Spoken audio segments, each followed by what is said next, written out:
Hey team, Johnny Wells here. Welcome to the show where we host top producing agents generous enough to share their story and success. Today, I'm grateful to present our guest, Tim McMullen. Tim is located in San Francisco, where he's been selling properties since 2016. He's worked as a solo agent, as a director of content for a $150 million team, a sales executive for a $1.2 billion Four Seasons private residences development in downtown San Francisco, and most recently branched out to create his own firm, McMullen Properties. He's an entrepreneur by nature. I have him on record as he tried to have a job once. It lasted 5 months. And at the time of this video, Tim has 25 million in active listings, the vast majority of which came from the marketing systems he built over the years. We're going to hear Tim's story now and learn how he built his business around digital marketing. Tim, how's life treating you? That might be one of the best intros I've ever received, man. Thank you so much. We're rocking. We're rocking. Yeah, absolutely. It's a Tuesday, turn up Tuesday. You did your research. I appreciate it. Unreal. Life's treating me unreal, man. Yes, it's located in San Francisco. Selling real estate is my favorite thing to do. I'm currently up here in Tahoe. The snow hit pretty heavy the last couple of days, so I had to sneak out of town and steal some fresh power when I could. Yeah, absolutely. That's good for the soul, huh? Oh, dude, before this interview, I got 2 hours on the mountain for like first tracks. It was, this smile on my face comes from that. Like, oh my gosh, it was unreal. Brilliant. I got to pencil that in for myself here this winter for sure. Do it.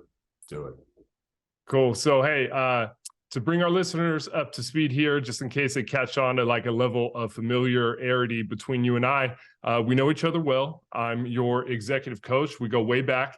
But today we're going to focus on how you built your business and learn some pearls about digital marketing. How's that sound? Perfect. Let's do it. Awesome. Let's do it. So, hey, again, 25 million in active listings right now. Not bad. Yeah, not bad. But again, active listings sold is very different with the current state of the market. Obviously, it's December of 22. It's been about as difficult to sell real estate as it ever has been in at least my career. So 25 million actively listed is really cool on paper, but let's not kid ourselves. We actually need to sell them to make this thing real. Yeah, absolutely. No doubt. And you had a good year last year too, which as far as, you know, starting McMullen Properties, how's that feel?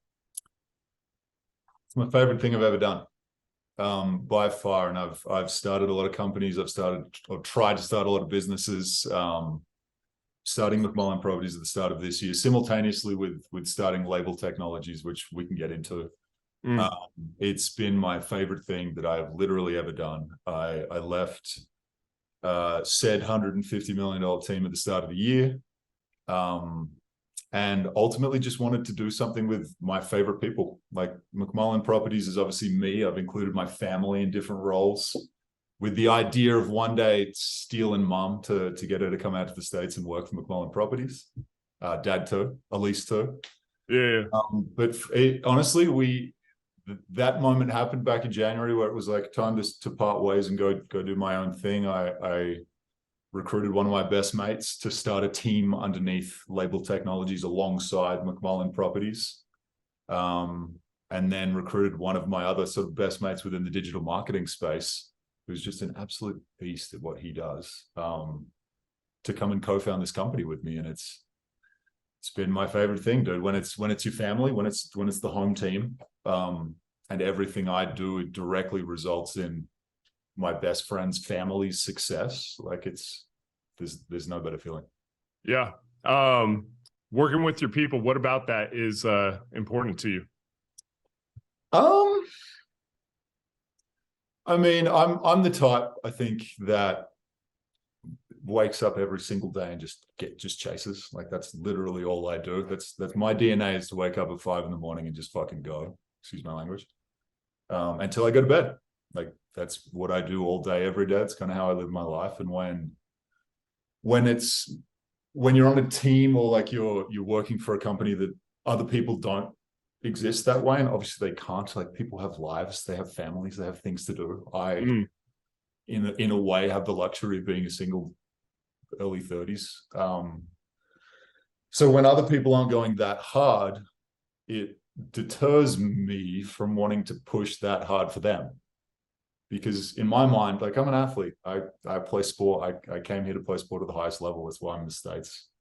And if other people aren't savages that are just chasing it, like, and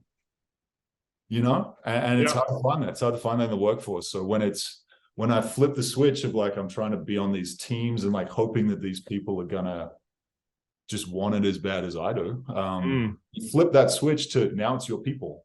Like, it's your best friends. It's your best friends' families. They've got a 1-year-old. There's all of my co-founders have kids. Tom, Jack, yep. Like, it's, if they can't pull this thing up the mountain, I can pull it up the mountain for them. And I'll do that all day, every day. So it's flipped my entire perspective on work, on teams, on all of that stuff. It kind of gave me the chance to start my own team, do my own thing, and bring who I wanted to bring with me. And it's fucking cool. Beautiful. Yeah. That resonates with me. I'm a father. I got 3 kids, and my people are pretty important to me. That's kind of what gets me up and going too. So the majority of your business, I understand, is coming kind of from one area, or maybe we could just call it a skill set. What is that? Digital marketing. It's what I absolutely was fascinated by when it sort of first became a thing, when social media really started to take hold. I think I'm lucky enough. I'm in the millennial generation where, as I'm entering the workforce, certain people are starting to make massive headway in the social media world. And, like, in a past world where it was all built on referrals and word of mouth and how many postcards you could send out, and, like, being a neighborhood realtor, I was raised in the generation of, no, you could get 2 million people to see your shit tonight, and 42 of them might hire you, and you might have 42 listings in 10 seconds. I was just utterly fascinated with the speed at which you could build a brand or a name or a business.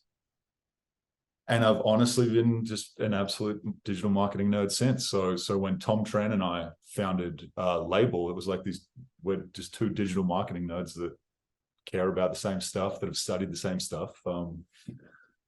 And I think people like the Gary Vaynerchuks of the world and those types, that when I stumble upon them, and this is the beauty of the power of some of these people that have the brands that they have on social media. It's like, when I stumbled upon them, fell in love with the idea of everything they're saying. I read every single book they ever wrote. Like, you go down the rabbit hole and you figure out how to repeat their success.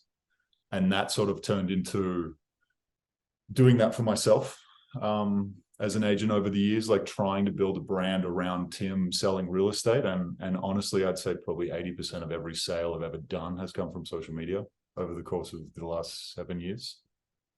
And whether that's a friend sending a friend some of my content, or whether it's just like people that follow me on Instagram or Facebook reach out saying, like, I like what you've been doing, I'd be interested in hiring you. But it was always really difficult to do it when it was somebody else's brand. Like, that's kind of what I got hired to the Four Seasons to do when it was time to launch that project. It was, how do we get this business in front of all the potential buyers that can afford I think the average price of a unit at this Four Seasons when we started was $8.5 million over the 146 residents. So, like, there's only a handful of people in the world that can afford an $8.5 million condo. That, in all reality, is not a primary residence. It's like a 3rd or a 10th residence that these type of people own. So it was, okay, let's package that. Let's reverse engineer who these buyers are. And then let's put this product in front of these buyers in some sort of a digital sense. So they're just always seeing it. They're always consuming it. And then again, just kind of when the moment came to branch out on my own, it was, I have all these skill sets that I've been building over the years. Let's make a business where all of these things run automatically in the background. We can build a bunch of different sales funnels, a bunch of different marketing tools. So people are always seeing McMullen properties, like, always.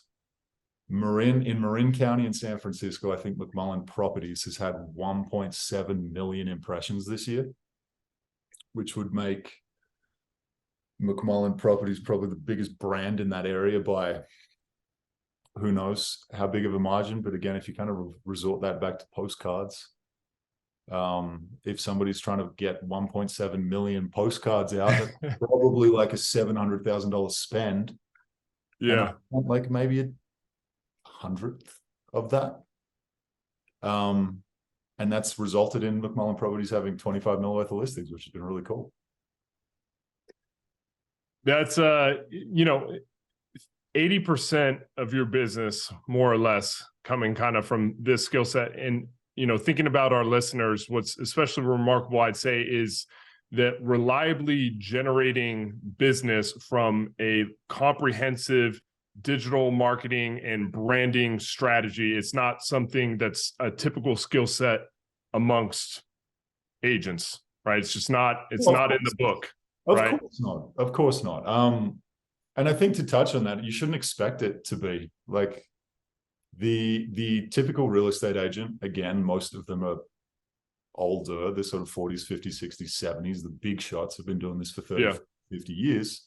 They grew up in a very different world, where word of mouth was everything, where postcards were everything, where like getting your listings in the middle section of the newspaper was probably the highlight, that your clients would be like, wow, you got me in the middle of the not. It had an ROI. It had an ROI back in the day. It did.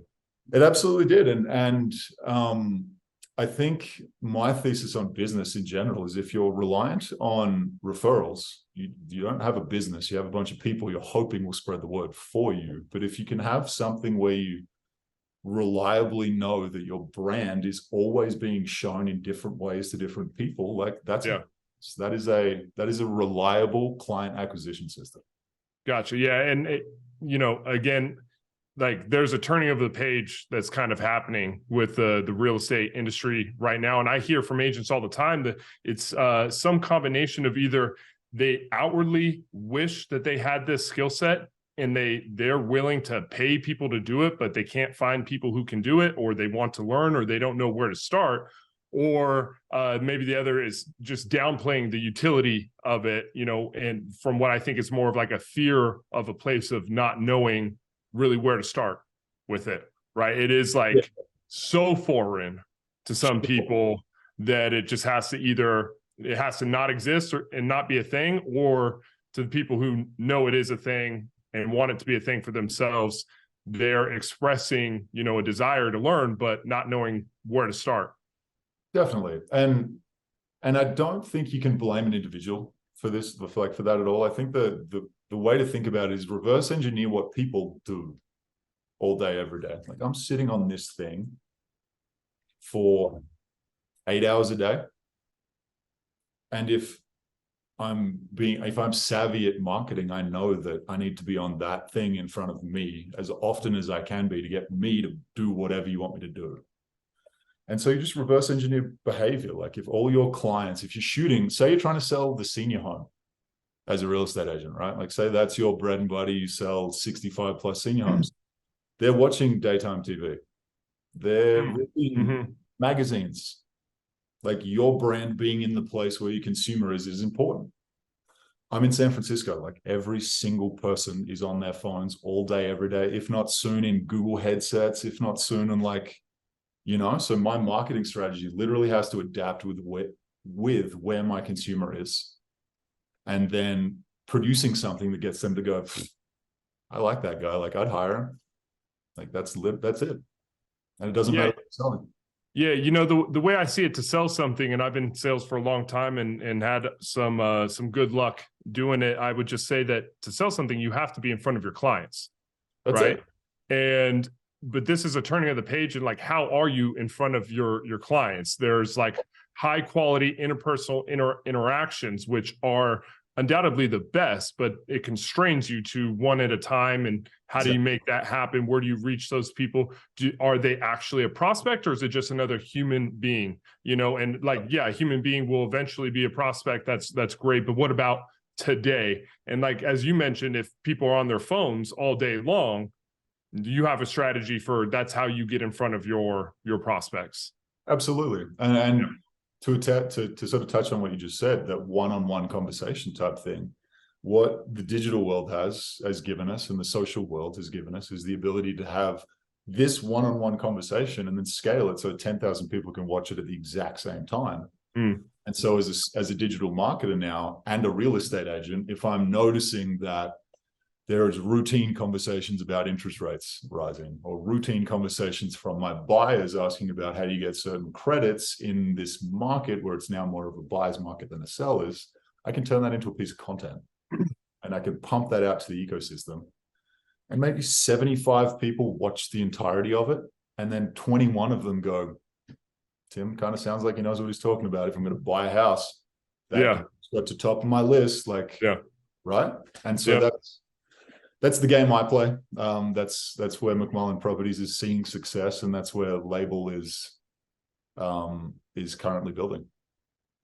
Epic. So I don't want to lose your story and all this. So let's circle back. So I know that where you're at today, I've been fortunate enough to be part of the journey. And I know that where you're at today, I know for you, it's just a starting point of a new chapter, you know, that you're at ground zero in your world. But, you know, where you're at today, you know, it wasn't an overnight journey building this skill set, was it?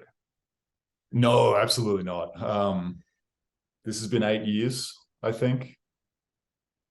Yeah, graduated in 2013, kind of got into the professional world, I'd say in 2014. So this has been an 8-year climb. I've played in a bunch of different industries.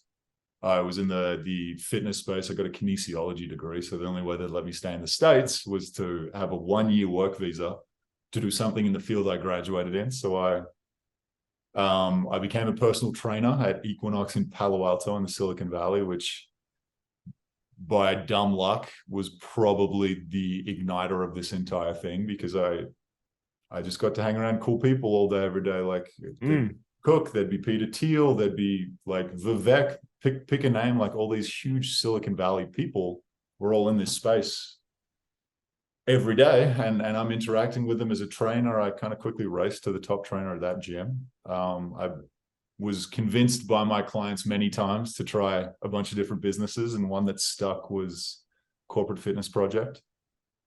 I saw a way to scale sort of myself as a fitness professional. I went around to a bunch of startups in the Silicon Valley, and I was selling kind of like an a la carte menu to health and fitness. So if you're a startup with 6 people and you want a yoga class on a Wednesday, I'll source the yoga person, I'll plug it in, put it together. Or say you're like a 400-person company, you want a bunch of boot camps, a bunch of things, maybe a nutritionist to come into your kitchen because you're obviously cooking for employees. Like we'd source the talent, we'd kind of like put it in place. And that was my first sort of foray in building a business. And I had no idea what I was doing. I was 25 and I tanked it out and it sucked. And I started the next one, and you just kind of build as you go.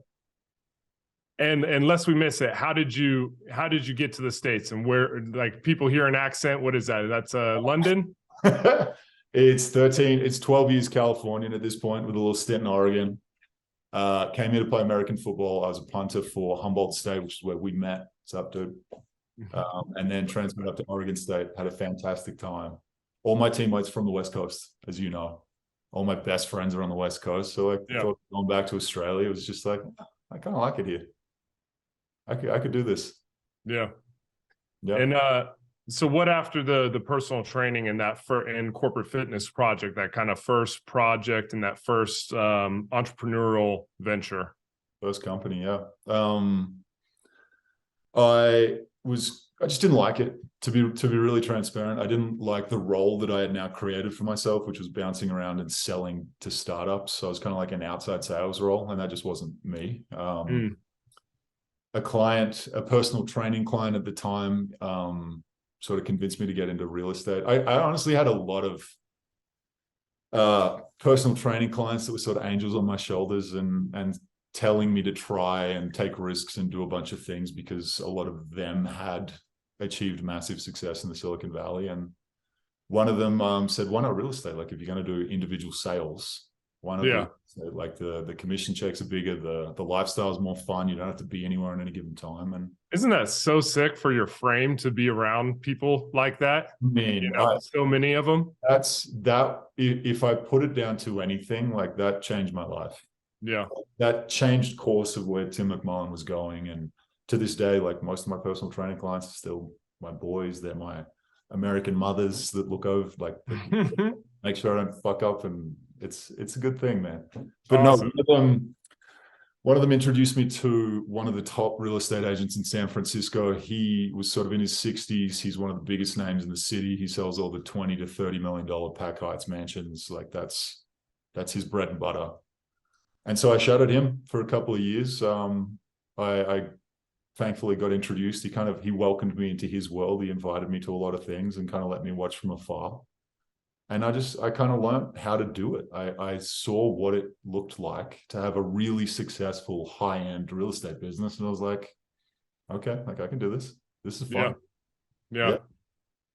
Couple of years you shadowed him. So, I mean, it takes time to learn mastery over things and to develop yourself.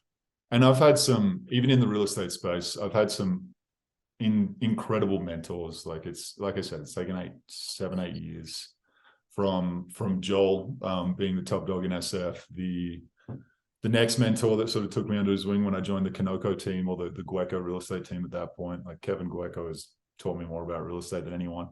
Like, and a lot of the ways that he runs and operates his business have really rubbed off on me, and we've helped each other in a million different ways, but that mentorship is invaluable. And then at the Four Seasons, it was that again. It was 3 of us got hired to sell a $1.2 billion building with an average unit price of 8.5 mil.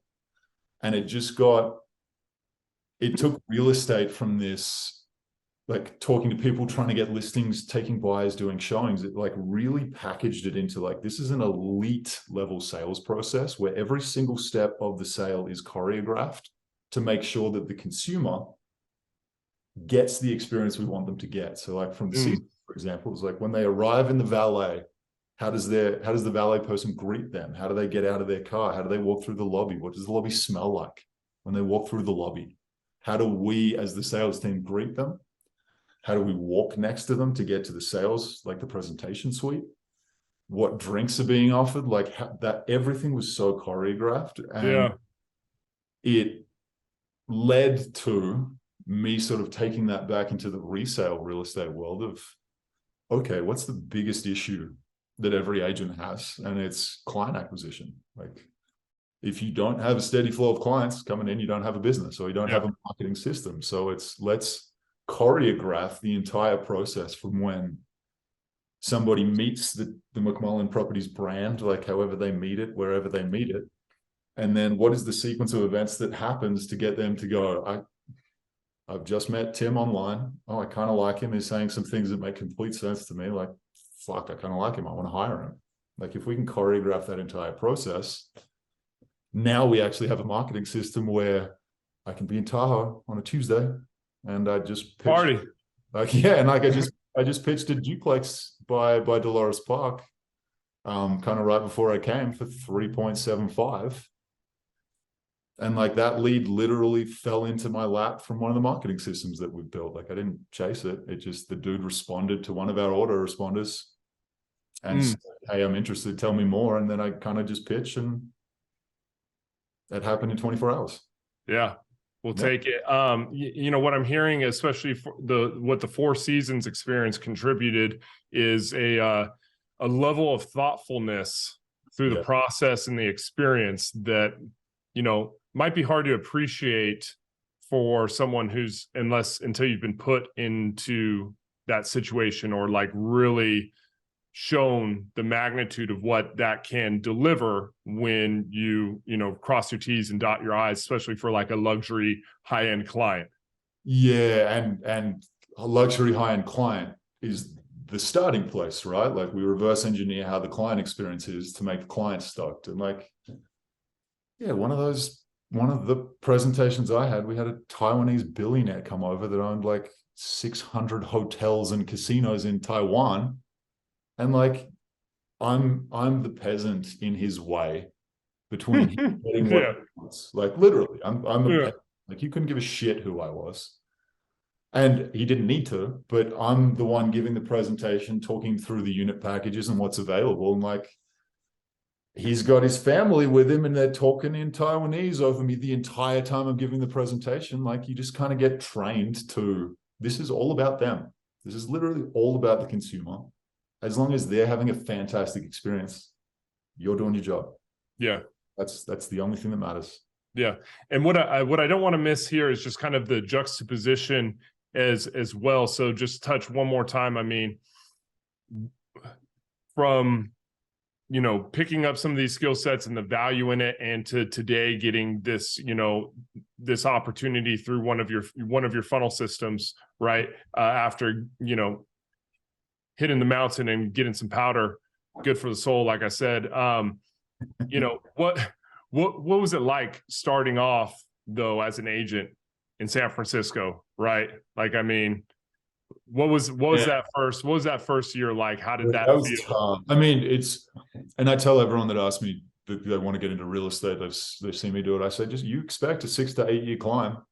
Like, I'm not the smartest dude in the room, but I'm not the dumbest. And like, it's taken me 6 to 8 years. Yeah.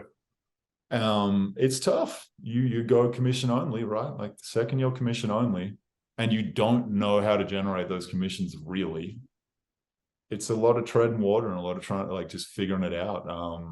SF Gate wrote an article about, I was kind of big into PR a couple of years ago when I was launching a different company, and we got a bunch of PR pumped around, and SF Gate wrote this article about my first commission check. I'll tag it in the notes or something for this video, but yeah, it was a no holds barred truth on Tim figuring out how to make a paycheck. And it was a tiny little co-op. It was like $600,000 sale, and I think I made like 17,000 total commission, and I had to split 30% of that with Coldwell Banker and then 30% with the state of California, and I'm sort of walking away with like $7,000 or something like that. Yeah. Give or take.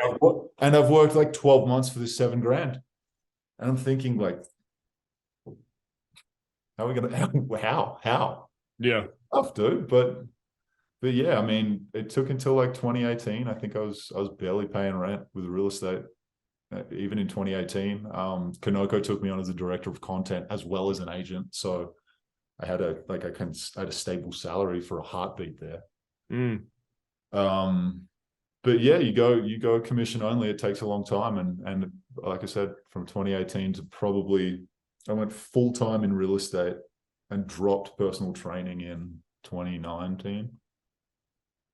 Yeah. I did full time 3 years. It takes a while. Yeah. You know, I've observed that it typically takes maybe 5 years to kind of hit your stride in real estate, 5 years to maybe get the wind at your back. You know, certainly longer in most cases, but if you're looking at a minimum, barring extreme outliers with, you know, years of experience of other business and marketing, business, you know, outside of real estate, it takes about 5 years to kind of hit your stride. Yeah, because it's funny. I think there's what's the phrase I'm looking for? The like imposter syndrome. I think it takes a while because at the end of the day, right? Like, I'm competing against somebody that's done this for 60 years. Like, the client gets Tim, who's 2 years in, or Johnny, who's been doing this for 42 years. Like, who the fuck is the consumer going to pick? So you have to, that once you kind of shake that imposter syndrome and you realize the only real estate is very simple. It's literally getting two people to agree to a deal.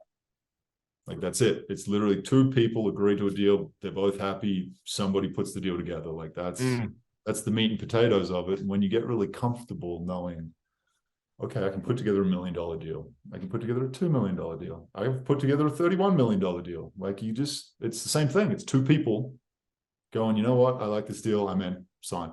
Yeah.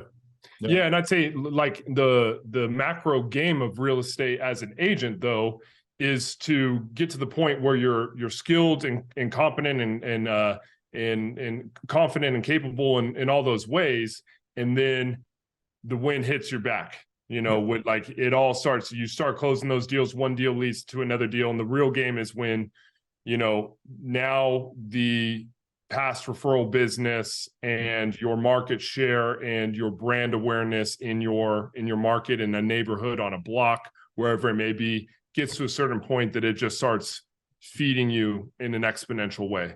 Yes, I think, again, tying between old school business model and new school business model is that's what most agents rely on. Yeah. Especially in a moment like this where the market is trash, no one's buying shit. Like that's what people rely on, is this brand that they've built.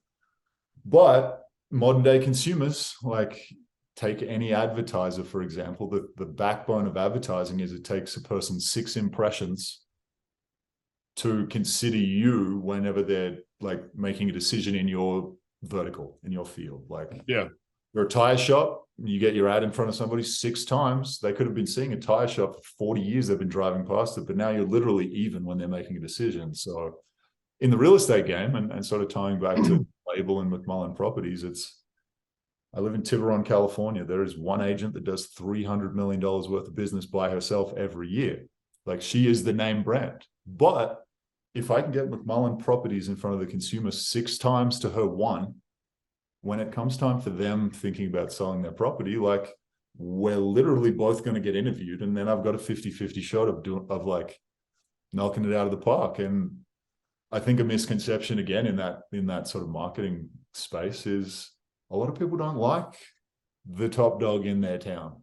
Like there's like, we're red and blue in the States, right? It's 50-50. Like, there's plenty of people that might have interacted with the top agent in their town or their city or whatever, and then maybe they don't necessarily like them, so they're looking for an alternate option. So me getting McMullen Properties in front of them is doing them a favor in a way. Like, they get a different option. Yeah. And now we're talking about leverage, really, right? And yes. We know there's digital, there's capital, labor, right? And for other agents, I mean, obvious there's certain cheat codes that are out there, right? And one, like many of the most successful agents I've observed, they spend a ton of money, but they have a ton of money, right? So that's like kind of a catch-22 for our listeners, right? This is going to be something that's really important to them, is they want to know how to leverage their business in this way, right? But you've developed this skill set. Where can they start, or what should they start with? Good question.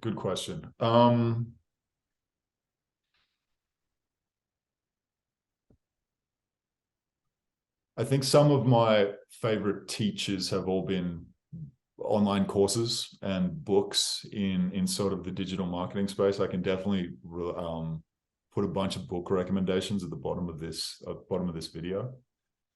I think trial and erroring on your own is a really brilliant way to start with anything in the digital world. Like, you have to make a brand. Like, make McMullen Properties have an Instagram, have a Facebook, have a TikTok, have a YouTube, have a LinkedIn. Get really comfortable at putting videos on Instagram and Facebook and YouTube, and like write a couple of articles for LinkedIn, and just get consistent at that. And you can kind of trial and error, like, okay, the neighborhood that I ran an ad at for my article that I wrote on LinkedIn about, I don't know, neighborhood market values for that specific neighborhood. Like, they see it, they interact with it. Maybe somebody calls you off of it. Like, you start from ground zero, which is being a creator, which is where this world has really shifted to, or in this creator economy. Like, just give it a try. What strategy has had the singular biggest impact on your business, either overall or recently? Is there one that's especially resonates? I think automation. I have spent the last couple of years working really hard with my virtual team. I have a virtual team in the Philippines. We do a bunch of things together. We designed a handful of sort of client acquisition systems, is a good way to put it. I'll paint the example of our expired, like how we market expired properties. Second, and this sort of tying into automation and Tim not having to do anything until somebody literally texts me back from a text that I automatically sent him to talk about listing, which is what happened in Dolores the other day, which sort of led to this. So expired wise, right? Like the second a property expires on the MLS, it notifies, if you haven't a filter set up, it'll notify everyone. My virtual team then takes that expired listing. We find out who the homeowners are. We find their email, their phone number, that sort of thing. We put them into a database. We turn on an autoresponder, which then drips them with basically an introduction to the McMullen Properties brand. And specifically, like, I'm so sorry that your listing didn't sell. Like, it's a tough market. This is really hard for all of us, but there are certain opportunities in the marketplace. And this is sort of my specialty of relaunching expired listings. This is how I do it. And this is what you can expect if you want McMullen Properties to relaunch a listing to the right demographic buyer. And if you put that into a 7 or 10 email sequence over the course of 2 weeks, and then, I don't know, somebody sees your email 4 times, and on the 4th one, they reach out and say, Tim, I'm interested in having you list my home. I haven't done anything. I literally haven't done any work. And I sort of have 1 or 2 of those leads stumble into my inbox every single week, which has literally changed the face of how my business works. Like, I just want to build a bunch of automation behind the scenes so I can snowboard. And I know that Properties is not only being seen by everyone, but it's also interacting with these people. Yeah. Yeah. So this is huge because it'll break some people's brains when especially when I mention different types of leverage in real estate. This is typically, I think, escaped by most agents, the possibility of leverage via labor. Yes. Right. Yes. Because you got to be a big timer to be able to afford your own transaction coordinator and your own assistant in marketing, and brokerages, pitch that they have this stuff in house, but it's usually just not very effective. It's not focused on you. It's very minor. It's small potatoes resources. But you've leveraged virtual assistants, which has made it like extremely economical to have labor that is, I'm hearing, freeing up your time for you to be able to produce the content and to be able to follow up on the sheer volume of the leads that come from it, but also that, and coupled with like having a plan on, what to do with those lead sources. So that touches back to just the education and figuring it out kind of part. Where do people start if they want to look into developing an outsourced team? Like, what's the first step? Is that just figure it out also, or like, can you give a little context of where they start? For sure. And I think that question has 2 beautiful things in it. First of all, it's my distaste with the entire real estate industry. Yeah. The concept of a brokerage is supposed to do things for you. They do not. They don't do anything. Everyone knows, like, it's a pyramid scheme. You get a 30-70 split. They take 30%. They don't do shit. Which led to this whole thing, and here we are. Yeah. But yeah, I think the most important, the nuts and bolts of that question is, how do you start and where do you start? I co-founded Condo Weekly with a couple of friends back in 2018, something like this. And my co-founder, I swear to God, I don't think he worked a second on the company. The role he had, all he had to do was outsource said tasks to a bunch of people in the Philippines and in India and like across Southeast Asia. And I'm sure he probably paid them between $2 and $4 an hour and had his workflow looking like he's working 10 hours a day when he's literally just outsourcing tasks. So sort of taught me the game. There's a bunch of virtual assistant websites that you can hire VAs. There's a ton. I think the biggest challenge that real estate agents have is the typical agent hires an assistant and kind of sits there and looks at them and says, okay, like, do everything for me now. Like, doesn't work that way, does it? Yeah, no, you have to train people. You have to give them a very specific role so they know how to execute and they know if they're successful or not.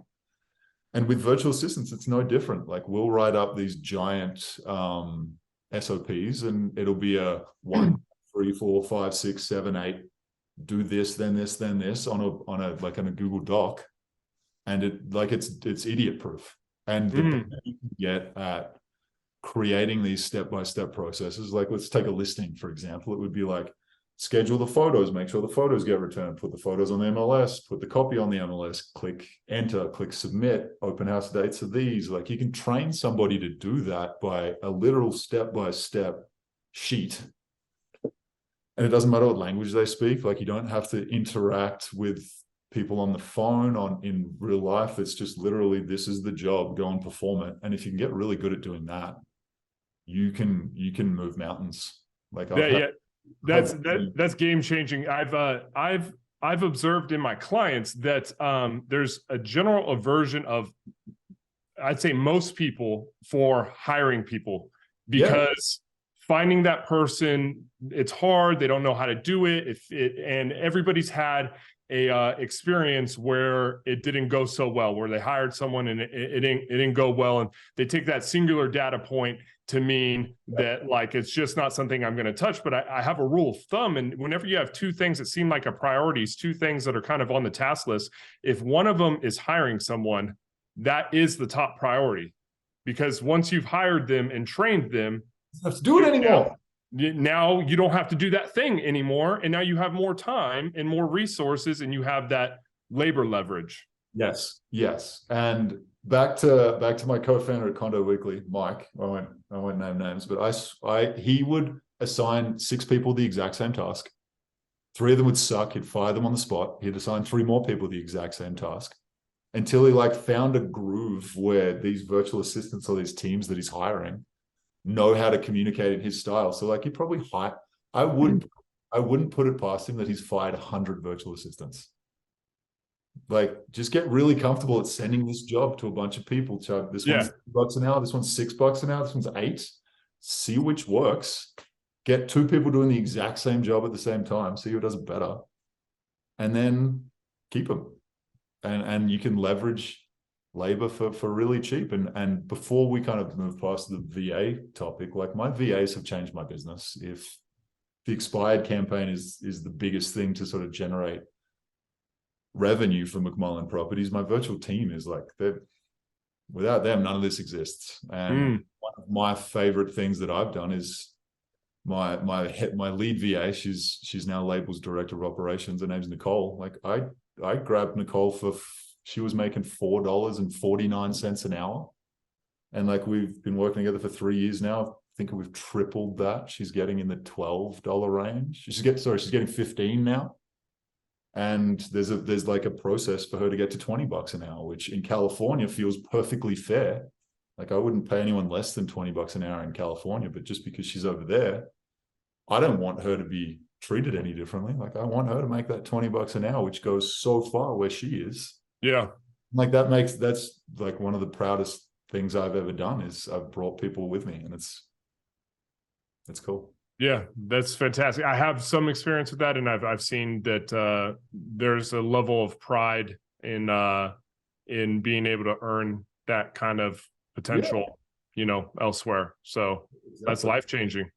Exactly. And it's the most surreal and special feeling you'll ever feel, is like, I've never told her this. She'll probably watch this video. And one of my favorite things is when I see her posting things on her Instagram, like taking her friends places and going out to dinner and doing things like that's fucking amazing. Dude, that's special. I love it. Yeah. I love it. Yeah. And so for our listeners, I'll connect with you offline, and I'll kind of outline some of this strategy. And depending on through which medium they're viewing this, we'll have it in the notes and have a way for them to access and kind of get some great starting points and some great information on how they can begin to implement, outsourcing and a digital marketing plan for themselves. So I got a few other questions here for you that, kind of circling around the idea of like growing pains, as in the real estate industry. And from what I've seen of you personally, and I think that your thoughts would be useful here. So here's just a couple. All right. So, anecdotally, like a key realization I see in my clients just before they're ready to make the progress on their big goals is a realization that the skill sets and hustle that got them here to this level is not sufficient to get them to that next level. Definitely. Right. Definitely. So tell me when you found success that kind of like put a spotlight on the new skills you needed to manage or leverage that you needed and able to continue to grow. As in a singular moment? Okay. I think the thing that jumps to mind would be my $32 million Lake Tahoe listing, like obviously Yeah, the most ridiculous price points perfect. ever, right? I think I leveraged a skill set that I had, which was digital marketing, and it was VR at the time. And it's crazy to say that VR never caught or hadn't caught on yet. And this is 2 years past the point, but I was watching my client and friend who had bought a couple of properties with me in San Francisco. She was redeveloping this lakeside mansion in Tahoe. And was about to list it for 32 million. And the team that she was hiring is one of the top Tahoe teams, like absolutely fantastic agents in Tahoe. They've got their model dialed. But I'm looking at this project and I'm also looking at where we are in the world now. It was 2020 at the time. And I'm thinking like, the buyer for this doesn't live in Tahoe. They're not going to receive any of these mailers. Like they might not read the magazines that what a lot of these top Tahoe brokers do as sort of their primary marketing source. We need to get this in front of prospective buyers, like that can afford this house and have some affiliation to Tahoe. So I pitched my client. I remember I went over, I took a VR headset and sort of showed her how to do a VR tour of a property. She puts it on like she's inside a unit. She's looking around, that sort of thing. And I just said, we need to get something like this in front of every potential buyer, somebody that has 32 million in cash, which means they probably have to have a net worth of 150 to 200 million to be dicking around with a $30 million house. And they don't have enough time to look for it. So we have to get it in front of them and then convince them that they want it, or at least convince them that they want to travel to Tahoe to see it. So we put I gathered every bit of digital marketing experience I had. I put together a plan around, we're going to target people in the wealthy areas of LA, of San Francisco, in the Bay Area, in Aspen, in New York, in Miami, in places that have like some sort of a luxury, high-end, multiple home owning billionaire type people. And we need to get this property in front of them. And we ran this massive marketing campaign. It got I have the report, like it got hundreds of thousands of views and clicks and all that sort of stuff. And ultimately the buyer ended up coming from La Jolla, California, down in San Diego. Yeah. I had ads running at La Jolla for like 6 months it's obviously impossible to say how did this buyer interact with the house the first time. But like that in theory, like La Jolla was seeing ads for this property for months. So maybe that generated that buyer. And that was probably the turning point for me where it was like, this is the skill set that I have. This is what makes me unique. And I use it to pitch anytime I get a listing sort of above 5, but especially above 10. Like when you get in that 8-figure range, there is a handful of buyers. They have no urgency to buy it. Create something that makes them see it, consume it multiple times on multiple occasions, and then makes them say, you know what, I kind of like that house. Let's go and look. Let's go and look at it. Good form, man. That's a great story. Yeah. Absolutely. And last one here. I tell my clients momentum matters because motivation is fleeting. I see you're in Tahoe. What do you do to re-energize yourself, and how do you avoid prolonged dips in your performance? Ooh, that is a performance coach question right there. I do exactly this. I think I have the luxury where I can commit 100% of my time to any task that I'm working on. And when you work for yourself, you obviously don't really have set hours. So what I've found works for me best is like 4 to 6 weeks of working every single day. Like I love what I do. I literally wake up, but I am lying in bed thinking about work, excited to get up and open this laptop most of the time. But I'd go for 4 to 6 weeks, and I'd notice the first sort of 3, 4, 5 weeks I'm feeling good, and week 6 I'm starting to feel shitty and bored, and I hate my clients and I want to fire everyone. And that's time when I need to take a break. Yeah. So I do something for 3, 4, 5 days. So like that's sort of 4 weeks on. Let's just call it 4 weeks on, 5 days off. Yeah. Which is still more work time in theory than a 5-day work week. Like that's worked for me really well. Fantastic, man. Yeah. Yeah. I love it. Where can people find you that want to connect? McMullen.properties or labelagents.com. I think where we're at in the scheme of things, obviously I want to tie back to label before we finish this. It's all these digital marketing systems and processes that I've spent the last couple of years sort of tweaking and testing and building.